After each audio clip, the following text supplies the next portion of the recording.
जी औज़ुबिल्लाहिमिनश्शैतानिर्रजीम बिस्मिल्लाहिर्रहमानिर्रहीम। अस्सलाम वालेकुम। सो व्यूअर्स, आज हम एक नया लेक्चर सीरीज को स्टार्ट करने जा रहे हैं। क्वांटम मैकेनिक्स की एक नई लेक्चर सीरीज को स्टार्ट कर रहे हैं हम, जो कि रिचर्ड एल लिबॉफ की बुक से है। ठीक है, introductory quantum mechanics of Richard L Liboff की बुक से हमने क्वांटम मैकेनिक्स की न्यू लेक्चर सीरीज स्टार्ट करनी है। ठीक है, तो आज हम थोड़ा सा इसका इंट्रो देखेंगे फर्स्ट चैप्टर का। तो यहाँ पे हमारे पास कंटेंट्स होंगे चैप्टर नंबर 1 के। ठीक है, ये देखें आप, हमारा चैप्टर नंबर 1 जो है वो है review of concepts of classical mechanics.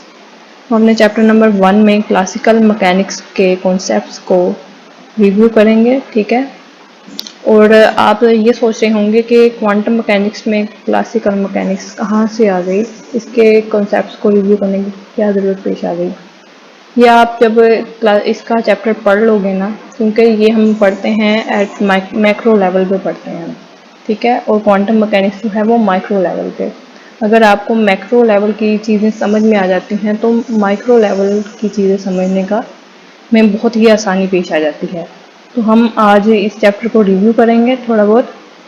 इसमें हम जो आज टॉपिक पढ़ने वाले हैं वो है जनरलाइज्ड और गुड कोऑर्डिनेट्स। ओके, जनरलाइज्ड और गुड कोऑर्डिनेट्स आज हम देखेंगे, जो कि हमारे पेज नंबर 3 पर है। ठीक है, तो हम ओपन कर लेते हैं अपना पेज नंबर 3। ठीक है, तो यहाँ पे है हमारा पेज, ये देखें आ गया बस। ये है हमारा chapter number 1 review of concepts of classical mechanics, और आज हम पढ़ने वाले हैं जनरलाइज्ड और गुड कोऑर्डिनेट्स। ठीक है,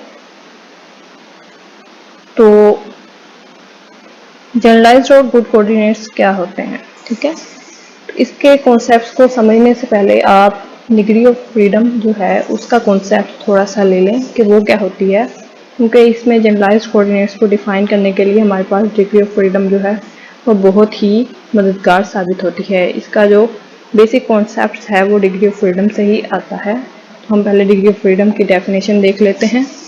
वो क्या है, the number of direction in which a particle can move freely is defined as its degree of freedom।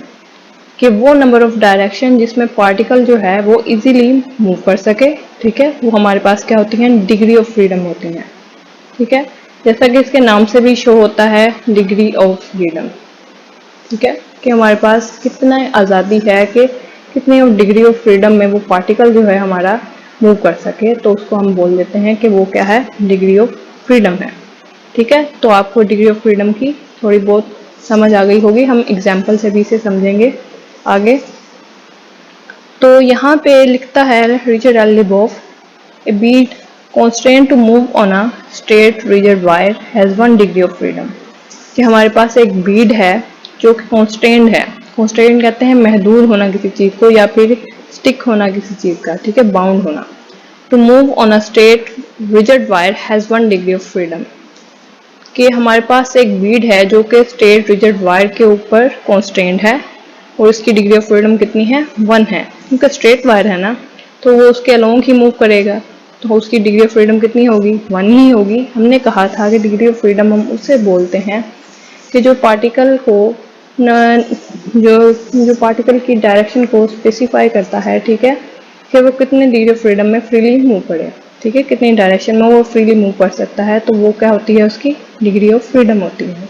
तो ये तो जस्ट वायर के स्ट्रेट वायर के अलोंग ही मूव करेगा ना, तो इसकी डिग्री ऑफ फ्रीडम कितनी होगी, 1 ही होगी ना। This means that only 1 variable is needed to uniquely specify the location of the bead in space. तो अगर तो ये इसकी 1 ही डायरेक्शन बनती है, एक ही डायरेक्शन में ये मूव कर सकता है, तो हमें तो वेरिएबल भी तो एक चाहिए होगा ना इसकी बीड की लोकेशन के लिए। ठीक है, कोई वेरिएबल भी तो चाहिए होगा ना। For the problem under discussion the variable may be displacement from an arbitrary but specified origin along the wire. कि हम क्या करेंगे एक वेरिएबल कंसीडर करेंगे जो कि आर्बिट्रेरी तौर पे दिया जाएगा फ्रॉम इट्स ओरिजिन। ठीक है, आप देख सकते हो कि यहाँ पे हमारे पास एक स्ट्रेट वायर जो है वो यहाँ पे मौजूद है, जिसके ऊपर एक बीट मौजूद है जिसका इस ओरिजिन से x इज इक्वल टू 0 जहाँ पे लिखा है, इस ओरिजिन से लेकर एक आर्बिट्रेरी पॉइंट जहाँ पे ये बीट हमने कांस्टेंट किया है, इसका जो डिस्प्लेसमेंट है वो कितना, उसको वेरिएबल को क्या नाम दे दिया हमने, x का नाम दे दिया। ठीक है, जो कि इसका डिस्प्लेसमेंट है फ्रॉम ओरिजिन पॉइंट। तो इसका डिग्री ऑफ फ्रीडम हमने क्या कहा कि एक बीट जो है constraint to move on a straight wire has 1 degree of freedom. ठीक है, ये जस्ट स्ट्रेट वायर के, इस वायर के स्ट्रेट अलोंग ही मूव कर सकता है। ठीक है, इसकी अब ऊपर नीचे तो ये मूव करने से ही रहा, क्योंकि यहाँ पे जस्ट एक स्ट्रेट वायर हमने वो की है, बाइंड की हुई है, जिसके ऊपर ये मूव कर सकता है। ठीक है, तो इसका डिग्री ऑफ फ्रीडम कितना हुआ, 1 हुआ। तो particle constant to move on a flat plane, ये अब हमारे पास दूसरी एग्जांपल आ जाती है। Particle constant to move on a flat plane has 2 degree of freedom, कि एक पार्टिकल है हमारे पास, वो एक फ्लैट प्लेन में है, तो उसकी डिग्री ऑफ फ्रीडम कितनी होगी। आपको पता है प्लेन की कितनी डायरेक्शन, प्लेन के कितने कोऑर्डिनेट्स होते हैं, 2 कोऑर्डिनेट्स होते हैं ना, यहाँ पे आपको दिखाया गया है, ये देखें फिगर 1 में, फिगर 1.2 देखें और ए फिगर है हमारा। ठीक है, ये हमारे पास एक्स और वाई प्लेन है, इसमें हमने अपने बीट को कंस्ट्रेंट करवाया। ठीक है, तो आप अगर देखो कि ये जो बीट है वो कितनी डायरेक्शन में मूव कर सकता है, एक्स डायरेक्शन में मूव कर सकता है और वाई डायरेक्शन में मूव कर सकता है फ्रीली। तो हमारे पास जो इसका डिग्री ऑफ फ्रीडम आया है इस बीट का या पार्टिकल का, वो कितना हुआ, 2 डिग्री ऑफ फ्रीडम होगा। ठीक है, और उसके कोऑर्डिनेट्स को हम लिखते हैं एक्स वाई। अगर आप कार्टेशियन कोऑर्डिनेट्स की बात कर रहे हो तो वो हमारे पास आएंगे एक्स वाई, और अगर आप पोलर कोऑर्डिनेट्स की बात कर रहे हो तो हमारे पास एक्स वाई प्लेन में क्या बनेगा। यहाँ पे अगर बीट को हम देखें कि इसमें ओरिजिन से, जो कि हमारे पास एक आर्बिट्रेरी पॉइंट था ओरिजिन का, और उससे उसका डिस्टेंस कितना है, r है ना। ठीक है, वो r कंसीडर कर लेते हैं हम, और जो हमारे पास इसने एंगल कवर किया फ्रॉम दिस पॉइंट, तो वो कितना हुआ, थीटा। ठीक है, तो हमारे पास ये जो पोलर कोऑर्डिनेट्स हैं वो क्या होंगे, r और थीटा होंगे। तो इसका डिग्री ऑफ फ्रीडम भी कितना हुआ इन पोलर कोऑर्डिनेट, ये हमारे पास पोलर कोऑर्डिनेट्स की अगर हम बात करें तो इसका भी डिग्री ऑफ फ्रीडम 2 ही होगा। ठीक है, तो ये थी हमारे पास डिग्री ऑफ फ्रीडम की बात। तो यहाँ पे यही कुछ लिखता है ये कि 2 independent variable suffice to uniquely determine the location of the particle in space। ठीक है, कि प्लेन में हमें 2 ही वेरिएबल चाहिए होंगे ना उसकी पार्टिकल की लोकेशन को डिफाइन करने के लिए, with respect to an arbitrary but specified origin in the plane। एक ओरिजिन से ही हम बता सकते हैं ना, ओरिजिन से ही हम एक ओरिजिन कंसीडर कर लेते हैं, उसी की मदद से ही हम बता सकते हैं कि वो एक्स एक्सिस के अलोंग वेट कितना मूव किया है और वाई एक्सिस के अलोंग कितना मूव किया है। ठीक है, और अगर हम बात करते हैं अपने पोलर कोऑर्डिनेट्स की, वो हमें बता देगा आर बता देगा कि उसने डिस्टेंस कितना कवर किया है उस बीड ने प्लेन में, और जो थीटा है वो अपना एंगल बता देगा कि वो इस एंगल पे अलाइन है। ठीक है, तो 2 beads constrained to move on the same straight rigid wire has 2 degree of freedom। अब कहता है, इसने एक और एग्जांपल ले ली, ये हमारी थर्ड एग्जांपल है। कहता है कि ये 2 बीड हैं हमारे पास। ठीक है, ये आपको दिख रहा होगा इस स्ट्रेट रिजिड वायर के ऊपर 2 बीड्स हैं हमारे पास, और ये कॉन्स्टेंट करवाए हमने एक रिजिड वायर के ऊपर, और कहता है इसका डिग्री ऑफ फ्रीडम कितना है, 2 है।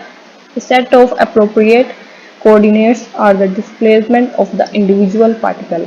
अब कहता है कि जो इसके कोऑर्डिनेट्स हैं वो इसके डिस्प्लेसमेंट ही हो गए ना, जो रीजन से बीच ने अपना डिस्प्लेसमेंट कवर किया है वही इसके कोऑर्डिनेट्स होंगे। ठीक है, वो क्या है, x1 है और x2 है।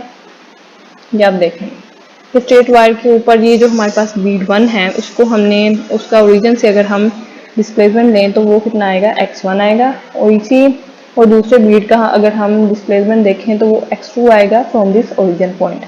ठीक है, तो अब देखें इसका डिग्री ऑफ फ्रीडम कितना बनेगा दोनों बीड्स का, एक बीड के लिए 1 डिग्री ऑफ फ्रीडम, 2 बीड्स के लिए 2 डिग्री ऑफ फ्रीडम। ठीक है, और आगे हमारे पास आ जाती है एग्जाम्पल डम्बेल की। ठीक है, ये देखिए आप, एक रिजिड रोड है, constraint to move in a plane has 3 degree of freedom. Appropriate coordinates are the location of its center and the angular displacement of the road from the horizontal. अब कहता है कि एक रिजिड रोड है हमारे पास, या dumbbell है, rigid dumbbell कह लें आप, कि हमारे पास एक्स वाई प्लेन में एक रिजिड डम्बेल है, ठीक है, और इसका हमारे पास जो डिग्री ऑफ फ्रीडम है वो है 3।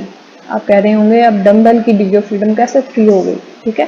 ये देखें ना, अगर एक डम्बेल है वो प्लेन में पड़ा हुआ है तो उसने एक्स के लॉन्ग भी कुछ डिस्टेंस कवर किया हुआ, वो फ्रीली मूव करेगा ना, एक्स के लॉन्ग मूव करेगा, वाई के लॉन्ग मूव करेगा। और जब ये थोड़ा सा अपने आप को रोटेट करवाएगा तो हमारे पास इसने कुछ एंगल भी तो कवर किया होगा ना फ्रॉम द हॉरिजॉन्टल एक्सिस, ठीक है। It will incline an angle of the road with the horizontal, तो ये कुछ एंगल भी कवर करेगा फ्रॉम दिस हॉरिजॉन्टल लाइन कह सकते हो आप, एक्सिस कह सकते हो, ठीक है। व्यू यहाँ पे लिखता भी है, कहता है rigid dumbbell in a plane has 3 degree of freedom. कितना डिग्री ऑफ फ्रीडम है? 3 है। A good set of coordinates are x y, जो हमारे पास कोऑर्डिनेट्स हैं वो एक्चुअली एक्स वाई ही हैं, ठीक है। The location of the centre, जो हमने सेंटर से इसका लिया है वो कोऑर्डिनेट्स हमारे पास क्या हैं? वो एक्स वाई हैं। अगर हम इसकी पोजीशन को लोकेट करवाने की कोशिश कर रहे हैं तो वो हमारे पास कोऑर्डिनेट्स एक्स वाई ही आएंगे। लेकिन वो कहता है कि the inclination of the road with the horizontal, लेकिन जो हमारे पास और जो थीटा है वो हमारे पास क्या है? बेसिकली इस हॉरिजॉन्टल एक्सिस के अलोंग जो जितना उसने एंगल कवर किया वो भी तो हम लेंगे ना, कि कितना इसने एंगल कम बनाया इस एक्सिस के साथ, ठीक है। Rigid road constraint to move in a plane has 3 degree of freedom. Appropriate coordinates are the location of its center xy, ठीक है, कि हमने जो उसके सेंटर से लिया वो हमारे पास xy कोऑर्डिनेट्स आ गया, and the angular displacement of the road, और जो उसने एंगल कवर किया उस रोड के हॉरिजॉन्टली वो कितना था? हमारे पास थीटा था, ठीक है। अब कहता है कि independent coordinates that serve to uniquely determine the orientation and location of a system in physical space. अब ये बात हो रही है डेफिनेशन की। किसकी डेफिनेशन की? हम पढ़ क्या रहे हैं? जनरलाइज्ड और गुड कोऑर्डिनेट्स के बारे में पढ़ रहे हैं हम। तो ये उसकी डेफिनेशन कैसे कर रहा है? कह रहा है कि इंडिपेंडेंट कोऑर्डिनेट्स, ये जो हमने अभी पढ़े एक्स वाई, और ये हमारे पास क्या थे? इंडिपेंडेंट कोऑर्डिनेट्स ही थे ना।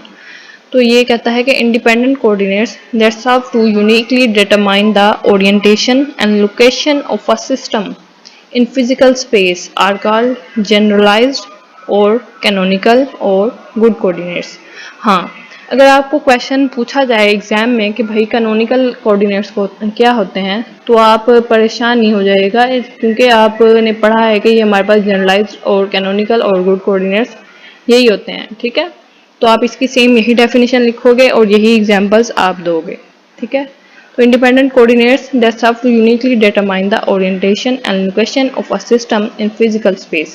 अब हमारे पास ऐसे इंडिपेंडेंट कोऑर्डिनेट्स जो कि हमें किसी भी पार्टिकल की, किसी भी सिस्टम की जो लोकेशन है, जो ओरिएंटेशन है, उसके बारे में कम्प्लीटली तौर पर इंफॉर्मेशन देते हैं, उन कोऑर्डिनेट्स को हम क्या कह देते हैं? जनरलाइज्ड कोऑर्डिनेट्स, गुड कोऑर्डिनेट्स और कैनोनिकल कोऑर्डिनेट्स, ठीक है।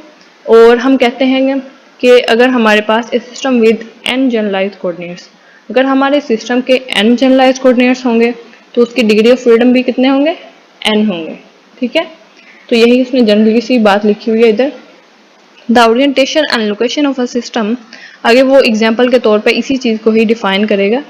कहता है the orientation and location of a system with से 3 डिग्री ऑफ फ्रीडम, कि अगर उसके 3 डिग्री ऑफ फ्रीडम है आर नॉट स्पेसिफाइड अनटिल, कहता है कि हम किसी भी सिस्टम के लिए लोकेशन और ओरिएंटेशन को लेते हुए ये नहीं कह सकते कि उसकी जो डिग्री ऑफ फ्रीडम है वो 3 है, ठीक है। तब तक नहीं कह सकते जबकि उसके जनरलाइज्ड कोऑर्डिनेट्स जो हैं वो स्पेसिफाई नहीं हो जाते, ठीक है। पहले हम अपने जनरलाइज्ड कोऑर्डिनेट्स को स्पेसिफाई करवाएंगे, देन हम जो है वो अपने डिग्री ऑफ फ्रीडम बताएंगे कि हमारे डिग्री ऑफ फ्रीडम कितने हैं, ठीक है। जैसा कि ऊपर वाली डम्बेल वाली एग्जांपल में जब हमने देखा कि हमारे पास जो डिग्री ऑफ फ्रीडम थी वो कितनी थी? 3 थी, ठीक है। और उसके जनरलाइज्ड कोऑर्डिनेट्स कितने थे? 3 थे। पहले हमने क्या किया था? अपने जनरलाइज्ड कोऑर्डिनेट्स को स्पेसिफाई करवाया था कि हमारे पास एक्स वाई जो थे वो इसके कोऑर्डिनेट्स थे, ठीक है। और उसने हॉरिजॉन्टली कितना एंगल कवर किया था, वो थीटा था, ठीक है। तो हमने उन्हीं की बेस पे अपने डिग्री ऑफ फ्रीडम को डिफाइन किया था कि हमारे जो कोऑर्डिनेट्स हैं वो 3 हैं, तो हमारी डिग्री ऑफ फ्रीडम भी कितनी होंगी, 3 होंगी, क्योंकि उसे आज़ादी मिलेगी कि वो 3 डायरेक्शन में मूव कर सके, ठीक है। तो यहाँ पे भी हमारे पास यही एग्जाम्पल की गई है कि हम उस वक्त तक अपने क्या कहते हैं जनरलाइज कोऑर्डिनेट्स को स्पेसिफाई नहीं, डिग्री ऑफ फ्रीडम को स्पेसिफाई नहीं कर सकते जब तक कि हमारे पास जनरलाइज कोऑर्डिनेट्स जो हैं स्पेसिफाई ना हो जाएं किसी भी सिस्टम के, किसी भी पार्टिकल के, किसी भी ऑब्जेक्ट के, ठीक है। The fact that good coordinates में be specified independently of one another mean that give the value of all but one of the coordinates the last coordinate remain arbitrary। कहता है कि जो गुड कोऑर्डिनेट्स हैं may be उनको हम specify कर सकते हैं इंडिपेंडेंटली ऑफ एक दूसरे से इंडिपेंडेंट होके, ठीक है। इसका मतलब ये है कि हमारे पास एक जो कोऑर्डिनेट है, जो लास्ट कोऑर्डिनेट आप कह लो कि वो आर्बिट्रेरी रहेगा, ठीक है। उसको ये आज़ादी होगी कि वो दूसरे के ऊपर डिपेंड करे, ठीक है। आप ये कह सकते हो सिंपली कि वो आज़ादाना माहौल में होगा वो, ठीक है। जो 2 हैं वो हमारे पास स्पेसिफाइड होंगे, जो एक होगा वो आर्बिट्रेरी होगा। कहता है having specified x y for a point particle in 3 space, किसी भी पॉइंट पार्टिकल की हम स्पेसिफाई कर लेते हैं कोऑर्डिनेट्स एक्स वाई, ठीक है। One is still free to choose z independently. अब जी जो है वो फ्री है कि ये असाइन वैल्यू कर सकता है एक्स के साथ और वाई के साथ भी, ठीक है। यानी कि जी जो है वो डिपेंड करता है इन दोनों के ऊपर। Any two of these 3 variable x y z determine the third. देखें ना, ये वही बात कर रहा है कि इन तीनों में से हम 2 जो हैं वो स्पेसिफाई कर लेंगे और जो थर्ड होगा उसको डिटरमाइन कर लेंगे, ठीक है। For instance we may solve for z, हम z को डिटरमाइन करना चाह रहे हैं in the equation above to obtain the more familiar equation for a surface, ठीक है। हम equation of for surface find करने के लिए हम ये एग्जांपल ले रहे हैं। तो हमने लिखा z is equal to z into x y. अब इस केस में आप कह रहे हो कि भाई x एंड y जो है मैं सब एज अ जनरलाइज कोऑर्डिनेट्स। हमने यही तो बात की थी ना। आप ये कह रहे होंगे कि भाई z को क्यों नहीं जनरलाइज कोऑर्डिनेट्स कहा हमने। z को हमने जनरलाइज कोऑर्डिनेट्स इसलिए नहीं कहा क्योंकि ये डिपेंड कर रहा है x और y के ऊपर, ठीक है। हमने x y को तो बोला था कि ये इंडिपेंडेंट कोऑर्डिनेट्स हैं, लेकिन यहाँ पे z जो है वो तो डिपेंड कर रहा है इन दोनों के ऊपर। देखें आप, z जो है वो डिपेंड कर रहा है x और y के ऊपर, तो ये इंडिपेंडेंट कोऑर्डिनेट्स तो ना हुआ। तो हमने कहा था कि ऐसे independent coordinates they serve to uniquely determine the orientation and location of a system or a particle, ठीक है। तो उनको हम क्या बोल देते थे, जनरलाइज और गुड कोऑर्डिनेट्स। तो z हमारा जनरलाइज कोऑर्डिनेट भी नहीं हुआ, गुड कोऑर्डिनेट भी नहीं हुआ, जस्ट हमारा जनरलाइज और गुड कोऑर्डिनेट्स कौन से हुए, x और y हुए इस एग्जाम्पल में। सो आई होप सो स्टूडेंट्स आपको आज का लेक्चर समझ आया होगा। तो अगर आपको किसी भी चीज़ में डिफ़िकल्टी पेश आती है या कोई चीज़ समझ में ना आई हो मेरी, तो प्लीज़ कमेंट में मुझे आंसर कीजिएगा और बताइएगा कि आपको आज का लेक्चर कैसा लगा। मज़ीद अच्छी वीडियो के लिए हमारे चैनल को सब्सक्राइब करें। तब तक के लिए मिलते हैं अपनी नेक्स्ट वीडियो में। तब तक के लिए अल्लाह हाफ़िज़।